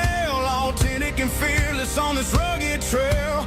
Patriots gather under stars and stripes. Untamed nation, igniting the night. Untamed nation, let the truth roll out in this land of the free. Standing proud from sea to shining sea, we won't back down. Catch the fire, wear the crown. Untamed nation, it's our battle song, motivating hearts where the brave belong. Yeah, untamed and wild, forever strong. Play it again all night long.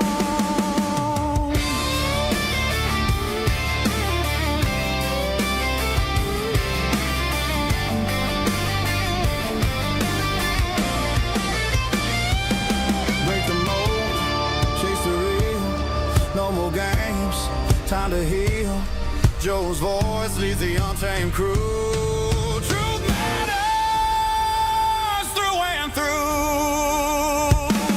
Untamed nation, let the truth roll out in this land of the free. Standing proud from sea to shining sea, we won't back down. Catch the fire, wear the crown. Tame nation, it's our battle song, motivation.